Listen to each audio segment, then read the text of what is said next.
On this episode of American Stories, a reading road trip, we're heading to the Keystone State, Pennsylvania. It's been home to trailblazing writers for centuries. It's where the Declaration of Independence was signed. It's where Nellie Bly broke gender barriers in investigative journalism, and where Mr. Rogers taught a nation how to be good neighbors. And Pennsylvania's literary legacy continues today. We'll hear from writers who call this state home, like author of the book-turned-blockbuster In Her Shoes, YA author of With or Without You, and the current Philadelphia Poet Laureate.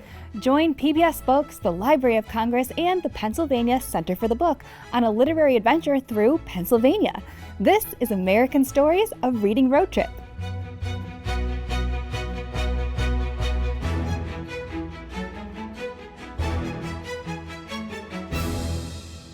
Well, hello and welcome. I'm Fred Nahat here with Lauren Smith from PBS Books. Come along as we explore our nation's storied past and highlight the voices that continue to shape it today. Every stop reveals something new. You can explore the full series on the PBS Books YouTube channel, where even more stories are waiting to be discovered.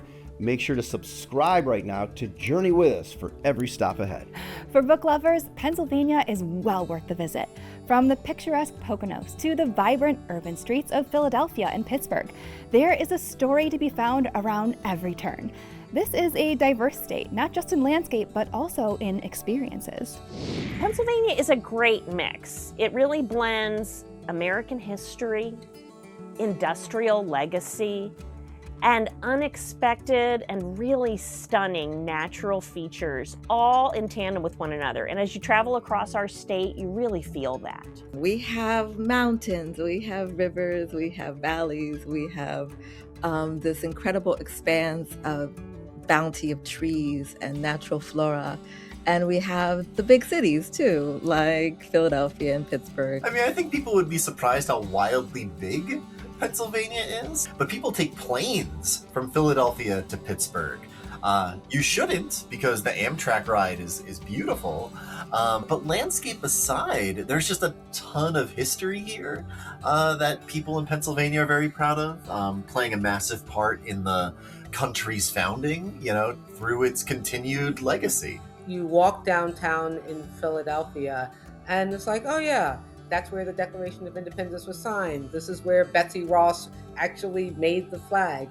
So you have this juxtaposition of modern buildings, skyscrapers that are on streets with the same cobblestones that were laid in the 1700s. As we say in the introduction to our anthology, Keystone Poetry, there isn't really one Pennsylvania, there are a lot of Pennsylvanias.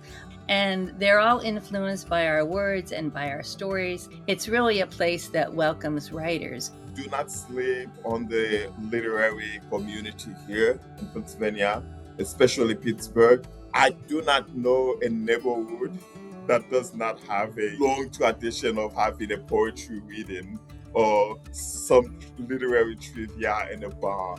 There's the rowdiness and there's the grittiness and there's the cheesesteak of it all, but there's also art and fine dining, and you could go from high to low and back again in a weekend and still have a million things left to do. From the very beginning, the power of words has shaped our nation, sparking independence, challenging injustice, and opening the door to a better future. These are the Pennsylvania writers whose legacies continue to resonate today. Benjamin Franklin, such a central figure in the development of our nation and in the development of Pennsylvania. A writer, a printer, an inventor, a diplomat, truly one of our defining early American intellectuals, and also a polymath. How much Benjamin Franklin's anecdotes have become part of our everyday life. There never was a good war or a bad peace. Don't throw stones at your neighbors if your windows of glass. We all know that a version of that. Well done is better than well said. I have a lot of respect for his brain, his intelligence, but also how open he was to other cultures as well. A founding influence on our country was a printer, and recognized the power of language, the power of books, and created space for that free exchange of ideas. That's significant. Ben Franklin founded the Library Company of Philadelphia, which was an early library model. It expanded access to books that were scarce in the colonies, and it helped establish that idea that we still treasure today about community access to knowledge. He obviously wasn't a perfect person, made lots of mistakes. I think it's important to know that he also kind of turned things around a little bit at some point. He later became an active abolitionist after having owned slaves. So those kinds of things are important to remember and discuss as well. There's a museum in town that's like set up as Ben Franklin's print shop, and you can learn all about him. He feels like a very real and ongoing part of Philadelphia. Pennsylvania has also been home to a number of trailblazing women authors and journalists, including Frances Ellen Watkins Harper, Nellie Bly, Sitka Shah, and Jackie Ormes. These are women whose work really pushed boundaries and helped shape conversations around justice and representation and identity. Nellie Bly was one of the foremothers of journalism, and especially the idea of on the ground, like underground reporting. For pointing out the deplorable conditions in mental institutions, the bad working conditions for young girls in Pittsburgh. And pursuing stories in a way that was never really chased down before is amazing. No one can forget about her very highly documented trip around the world in 72 days. When you think about all of the first-person female essayists of the aughts and the 2010s and the It Happened to Me people, all of us owe Nellie Bly a real debt because she was the trailblazer. She was the one who got there first. Bayard Rustin, born in Westchester, Pennsylvania, and absolutely a key strategist behind the civil rights movement.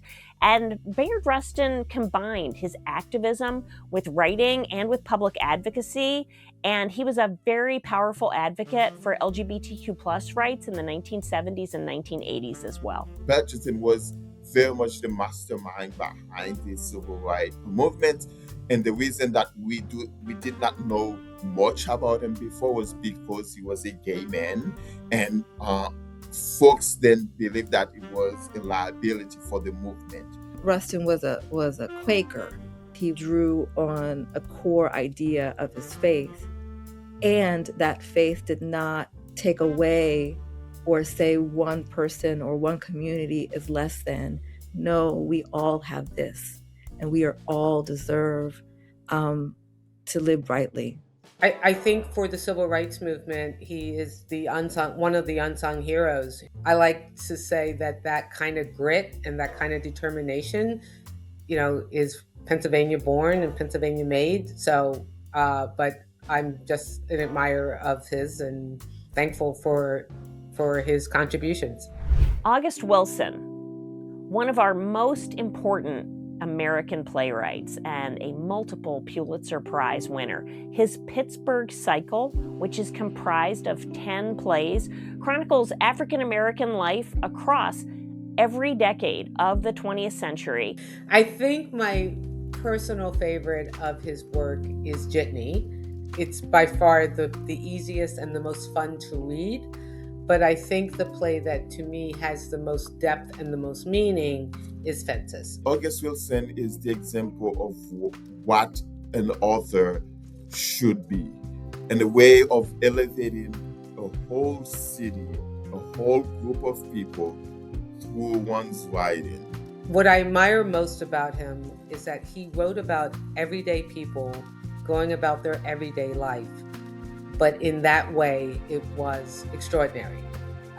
His use of dialogue, his understanding of decisions and triumphs and struggles that Black families made at that time and what they were forced to live with. They're not all downers. It's just what it was. Recognizing the challenges that come and the closeness of it with a poetic sensibility. I have great appreciation for the language that leads us into the heart of the matter and the heart of the people, right? And we recognize ourselves within that. So August Wilson was a master in the theatrical world. and beyond that, a master in helping us to see ourselves. Fred Rogers, Pittsburgher and creator of Mr. Rogers' Neighborhood. Fred Rogers revolutionized children's programming through a focus on emotional intelligence and literacy and social development for kids. The idea of somebody sort of saying, like, you know, I like you just the way you are, like, he was so gentle and so calming. His modeling of how to invite children into learning lessons together, but also respecting them. And so talking to them as forming human beings who are in the process of learning and wrangling with different ideas, but not trying to just mold them into a particular view of who he or anybody else would want them to be. Mr. Rogers wasn't just a television star, he was a wildly accomplished author of children's books. A lot of his books weren't just firmly set in like Mr. Rogers' Neighborhood, but like also zeroed in on the challenges kids were facing and were having a hard time finding the words for. He even wrote a bunch of adult books to help parents like navigate their kids' lives, which I really loved. There's even a poem about him in our anthology, Keystone Poetry, by the late poet Shirley Stevens. And it's really a poem about the Tree of Life Synagogue massacre. But she comes back to the refrain of, in that same city was Fred Rogers, saying, you know, can't we just be neighbors? Can't we just get rid of this hatred and just get along?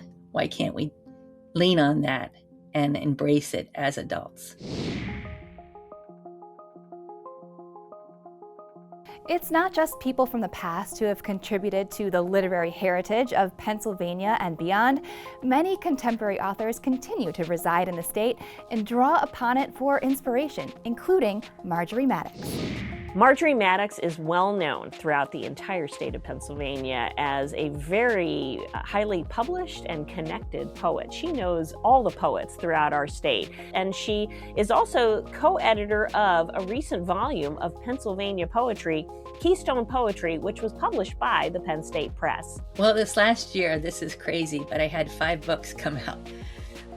So the anthology, and then the Branch Rickey book, which is anywhere from ages 8 to adult. Hover Here is really about nature, but it has a kind of a call to urgency.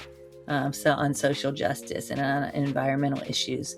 The book, Small Earthly Space, I did with the photographer Karen Elias, and also a lot of poems on environmental justice. But she has wonderful photographs. So with ekphrastic works, you're always responding to other pieces. And I have an entire book on that's mostly responses to my daughter's artwork called In the Museum of My Daughter's Mind. So that's really fun.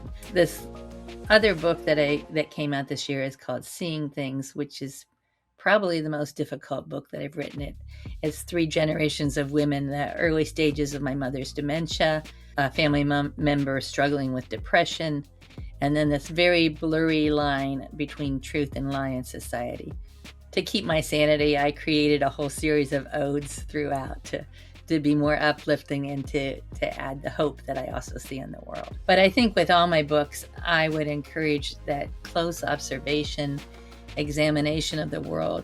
I think good literature helps us empathize with others, helps us understand their world.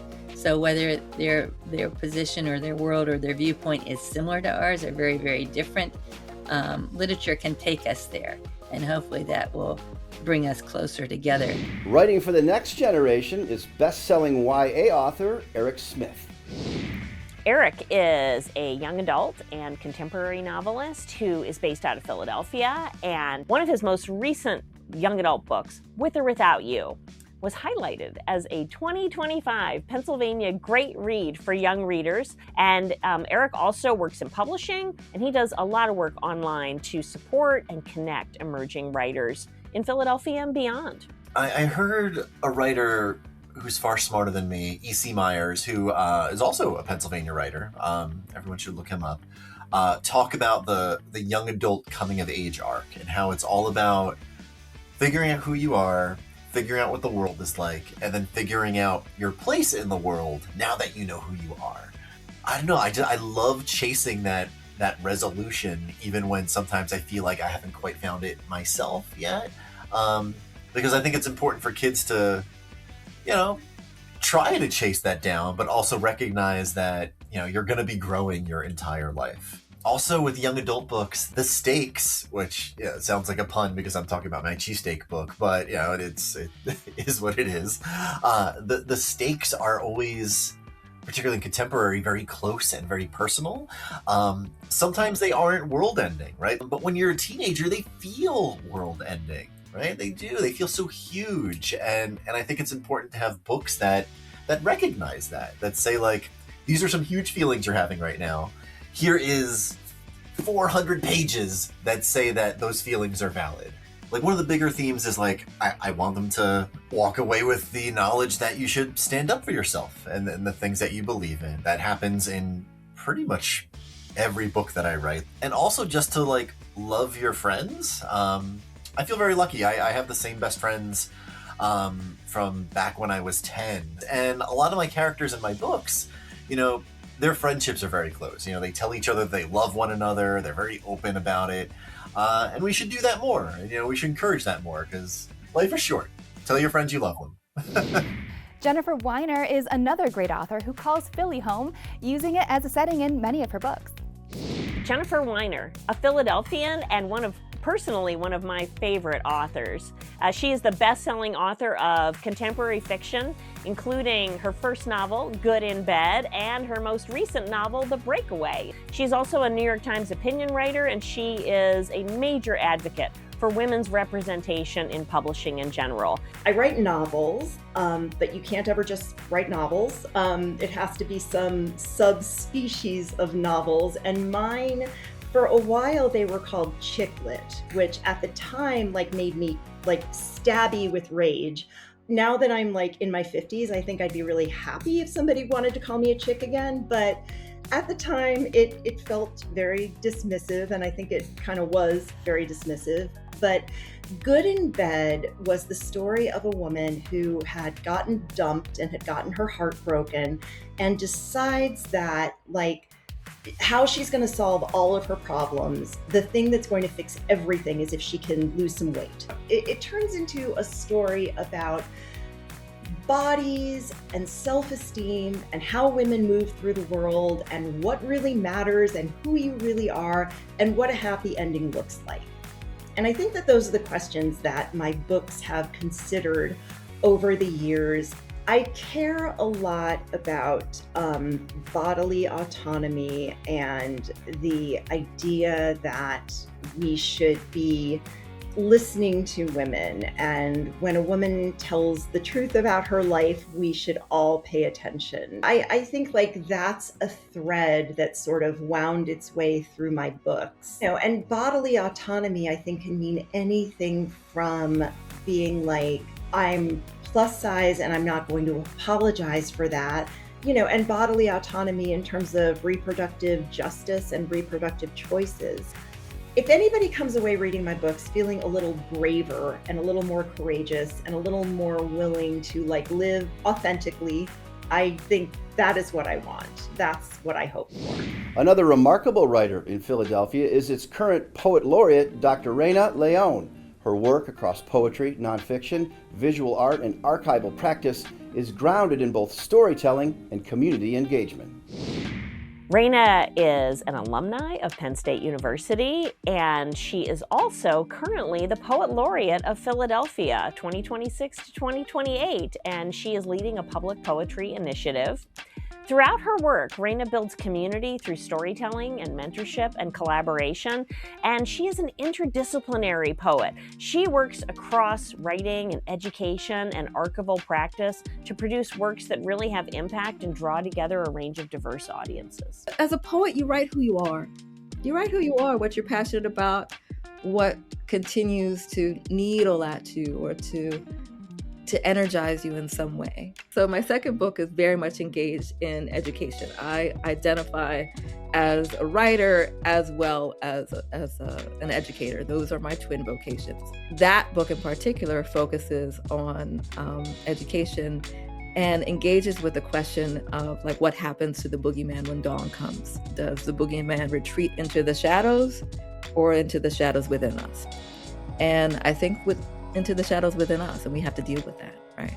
Then Sombra, which is my third book, is very much interested in identity, especially Blackness, in different places and trying to find a home place. I travel a lot, and that's definitely the one that travels with me. And my last book is also very trippy, but very engaged in family history and mothering. What does it mean to mother as a Black woman and as an Afro-Latina woman? So I hope that when folks learn from my poems about my fear as a Black mother of dying through childbirth, as Black women are 4 times more likely to do, that they are advocates for their people when they witness medical racism, that they interrupt that they consider their own practices. I hope that my work troubles the waters enough where folks are like, ooh, I have been moved in some way personally, and let me think about what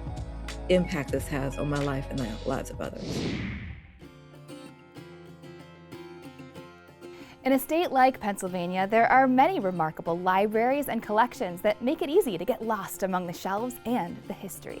Pennsylvania libraries combine historic legacy with modern innovation. Our public libraries across Pennsylvania are really community hubs. In all of our libraries, we have a very strong emphasis on access and preservation and public engagement. Pennsylvania is home to the first Carnegie Library in the U.S. 1889, the Braddock Carnegie Library still serves as a community and cultural center in its area.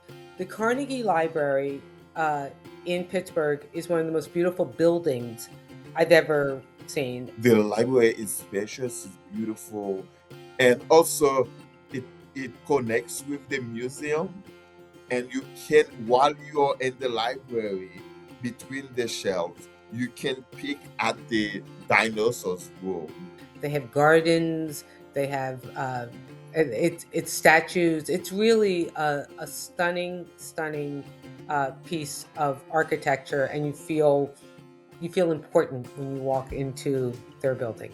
So the Historical Society of Pennsylvania, if you are interested in old musical scores, family genealogical records, maps of transportation systems, anything that you can possibly think, phone books from 1974, anything that is connected with the state and history, they probably have a copy. The James Reed Brown Library in Williamsport is really wonderful as well. It won the 2021 Pennsylvania Library Association Library of the Year Award and has lots of great programming for both children and adults.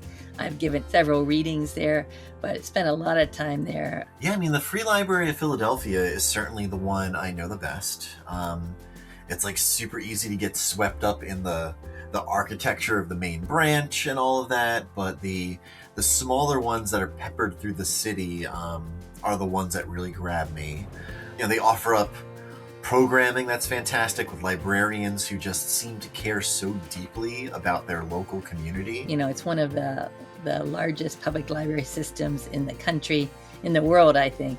And it really shows by just how much they promote their offerings and how much they interact with the community. The Athenaeum on Walnut Street, on 6th and Walnut Street, it's like a private library, kind of museum-y space. Like, you can become a member, which does not cost much. It has that feeling of just old books and old architecture, big plush armchairs that you can just curl up and read in. And they do author events. So if you are in Philadelphia and you want to see something really beautiful, 6th and Walnut, the Athenaeum, I think you can like pay a couple bucks and go in and take a look around, and it's spectacular.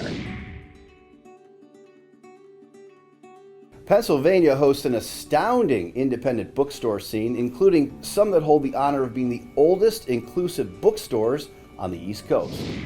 Highlighting some of our very local to the Pennsylvania Center for the Book bookstores, here in Centre County we have the Print Factory, which is a community-centered independent bookstore in Bellefonte, Pennsylvania, highlighting very curated titles, and it hosts readings, book clubs, and local author events. We also have, right in downtown State College, right next to Penn State University, the Squirrel and Acorn Bookshop, known for its welcoming environment and its very strong ties to local readers and to the university community. Harriet's is a favorite, absolutely, because Harriet's is a bookstore and an experience. And it's just so alive. Janine is an incredible visionary when it comes to designing interiors and experiences and really being very intentional around curating. Her bookstore really celebrates women authors, women artists, and women activists. Not that they don't have books by men, but it is female forward. The owner, Janine A. Cook, has recently published 2 books that are both related to her experiences owning and running Harriet's Bookshop. So Giovanni's Room, 12th and Pine, is one of the oldest LGBTQ plus bookstores in the country. Again, a very curated selection, very thoughtfully put together, and booksellers who really know their business. Oh my God, they have just this amazing selection of books. They do great programming. It's an awesome space to rummage for records, surprisingly, and thrift store finds, which I always love.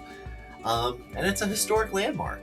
Hakeem's Bookstore is one of the oldest African-American owned bookstores on the East Coast. And the first time I was there, I was like, why don't I live here? Because this is incredible. The selection of books, just like peerless, amazing selection, and so welcoming. Like everyone who goes in there, just go with a tote bag that's empty and maybe a tote bag in the tote bag. City of Asylum Bookstore in Pittsburgh.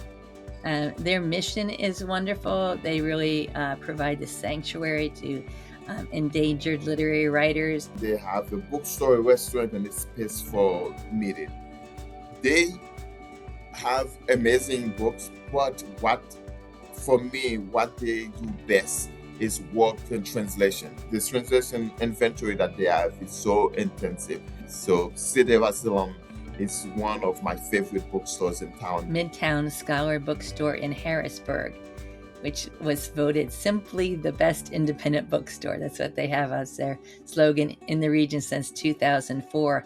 And they also do a lot of readings, but they also have this wonderful rare books room that's nice to explore. So new books, used books, a little bit of everything there. Absolutely incredible events. Their book festival is one of the best book festivals I've just ever gone to. So yeah, there's a great independent bookstore scene in Pennsylvania. That is for sure. You know, a lot of places to go. If you're a history buff or just like a good museum, then you'll have no problem finding exciting places to explore in Pennsylvania. Here's a few we recommend. In addition to our rich literary history, we also have landmarks throughout the state that reflect the diversity of our literary heritage. The first one is the August Wilson House. It's now a community building, but they kept the building, the house that August Wilson grew up in. A group of people got together, raised a lot of money, and turned his house into both a museum and a community center with a stage at the back of the house where they perform at least 2 plays a year in the summer. And at the August Wilson Center, which is a performing arts venue in Pittsburgh, they have a permanent walkthrough collection, and I highly, highly recommend going there. It's a free exhibit. You just need a reservation, and someone walks you through all of his plays. So there are a number of house museums here in Pennsylvania, but also especially within Philadelphia. I think about the Paul Robeson House. I think about the Marian Anderson House. I think about the Colored Girls Museum. The house itself is a being, and every wall is filled with art. Give yourself a good amount of time, because every single room of the house is filled to bursting with art. It's amazing. The Mutter Museum. If you've been there, you'll never forget it. It is deeply unique and known for its distinctive collections, including preserved anatomical specimens, medical instruments, and lots of pathological examples that really document the history of medicine and human health. It's a fascinating place, a little macabre. Like, if there is a goth kid in your life, like, take them to the Mutter Museum and you will really just like blow their mind. Like, I have to recommend the Rosenbach. It's a gorgeous museum. The archives are incredible. And if you're in town for it, you know, Bloomsday is this wild event here in Philly. I mean, it's nationwide. People do it all over the place. But here in Philly, people line up to read the entirety of James Joyce's Ulysses on a cobblestone street in the Rittenhouse neighborhood, right where the museum sits. It's like a pretty breathtaking literary experience that you should come check out. The Black Writers Museum, located in Germantown, an area of Philadelphia, highlights Black authors, books about the Black experience, and really highlights that experience in Philadelphia and beyond. So you'll see exhibits or information about James Baldwin, or you'll see it about Richard Wright, or you'll see it about, you know, even earlier, Langston Hughes or James Weldon Johnson. They have readings, they have writing workshops, they have exhibits, and it's pretty cool that it's been able to survive. Independence Hall in Philadelphia. This is the place where the Declaration of Independence and the Constitution were both debated and signed. And it's very central to the history of American political writing and intellectual freedom. And in general, Independence Hall is a defining site of American political thought, liberty, and self-governance. Today's look at Pennsylvania's bookish culture is part of a nationwide celebration. 2026 marks the United States' 250th birthday, so we've partnered with the Library of Congress to celebrate the stories, authors, and books that define each corner of our nation. You might know that the Library of Congress is the largest library in the world, but what you might not know is that they've established affiliated centers for the book across the U.S. with a mission to make the Library of Congress and its resources even more accessible to all Americans. I'm Leanne Potter, the Director of Professional Learning and Outreach Initiatives at the Library of Congress. The Library of Congress is the Congressional Library and the National Library of the United States, and the largest library in the world, with more than 181 million items, from photographs to maps, from motion pictures to sound recordings, from newspapers to manuscripts, and more. Oh, and yes, there are books, millions of them. In this series, American Stories, a reading road trip, you will hear about many books and authors and poems and short stories and more, and how together they make up our nation's literary heritage. As you do, I hope you will keep in mind that while they are all unique and come from different parts of our vast country, they all have something very important in common.